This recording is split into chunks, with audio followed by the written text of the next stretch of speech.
तो hello guys, मैं हूँ रोहित राय और हमारे एक सब्सक्राइबर है सौरभ पांडे जी, जिन्होंने मुझे काफ़ी बार मैसेज करके कहा है कि एक वीडियो बनाए राइट टू रिकॉल पे। तो चलिए आज बात करते हैं राइट टू रिकॉल के बारे में। अब हमारा देश एक डेमोक्रेटिक देश है, यानी लोकतांत्रिक देश है। अब लोकतांत्रिक देश मतलब जहाँ जनता चुनाव के समय किसी भी पार्टी को अपना वोट देती है और जिस पार्टी को ज़्यादा वोट मिला उस पार्टी की सरकार 5 साल देश चलाएगी, और जिस पार्टी को जीते हुए पार्टी से कम वोट मिला वो पार्टी बन गई ऑपोजिशन पार्टी यानी विपक्ष दल, जो कि सत्ता पार्टी के लिए हुए डिसीजन पे सवाल उठा सकती है। क्योंकि ऐसा ना हो कि जीती हुई पार्टी समझे 5 साल के लिए देश हमारा और हम कुछ भी कर सकते हैं। तो इस तरह से हमारी देश की शासन प्रणाली है। लेकिन बात करें सच्चाई की तो ये सबको मालूम है कि इलेक्शन कैसे जीते जाते हैं, दारू मुर्गा और पैसे के दम पे। अब जैसे हमारे यहाँ इलेक्शन हुआ नगर सेवक का, तो नगर सेवक ने बहुत खर्चा किया इलेक्शन में और जीत गया। लेकिन जीतने के बाद वो कुछ काम ही नहीं कर रहा है, तब जनता को 5 साल इंतजार करना पड़ता है कि अगले इलेक्शन में किसी और इंसान को वोट देंगे। तो यहाँ सवाल ये उठता है कि ऐसा कोई कानून या व्यवस्था नहीं है जिससे चुने हुए व्यक्ति अगर सही तरह से काम नहीं कर रहा है तो उसका कार्यकाल खत्म होने से पहले ही उसे हटाया जा सके। तो ऐसा ही एक प्रावधान है जिसे कहा जाता है राइट टू रिकॉल, यानी वापस बुलाने का अधिकार। ये एक ऐसा प्रोविजन है जिसके तहत चुने हुए व्यक्ति को उसके कार्यकाल पूरा होने से पहले ही हटाया जा सकता है अगर वो प्रॉपर काम नहीं कर रहा है तो। अब अगर देखा जाए तो राइट टू रिकॉल बहुत पहले से है। जैसे हमने बहुत से धार्मिक किताबों में देखा है कि अगर कोई राजा अपने राजधर्म का पालन नहीं कर रहा है तो उसे राजा के पद से हटा दिया जाता है।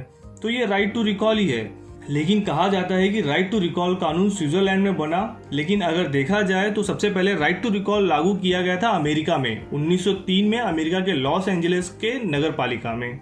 और भारत में उत्तर प्रदेश, उत्तराखंड, बिहार, झारखंड, मध्य प्रदेश, छत्तीसगढ़, महाराष्ट्र और हिमाचल प्रदेश में राइट टू रिकॉल कानून लागू है, लेकिन बस सरपंच लेवल पे।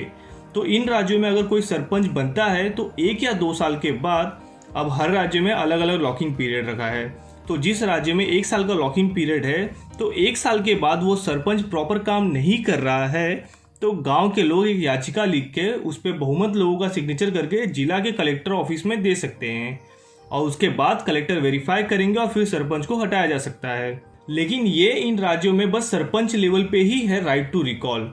एमपी और एमएलए के लेवल पे राइट टू रिकॉल लाने की बस हमारे यहाँ बातें ही होती रही हैं।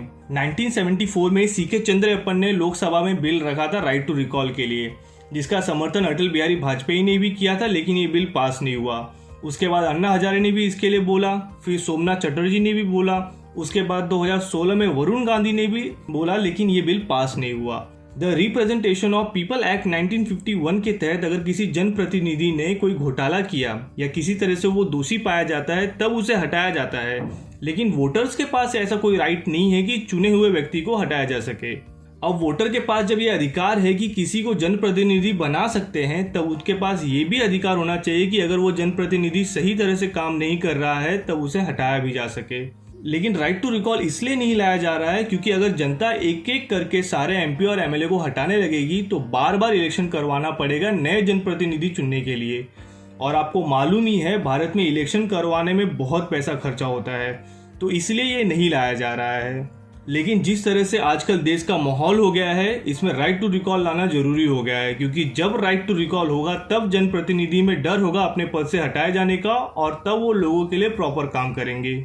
रही बात चुनाव की, तो देश डिजिटल हो रहा है, इसके लिए भी कोई ऐसा प्लेटफॉर्म बना देना चाहिए जिसपे लोग वोट कर सके किसी भी जनप्रतिनिधि के काम पे, और वो वोट पब्लिकली डिस्प्ले होना चाहिए, ताकि जब उसके अगेंस्ट ज्यादा वोट आने लगे तब किसी दूसरे जनप्रतिनिधि का इलेक्शन होना चाहिए ऑनलाइन ही।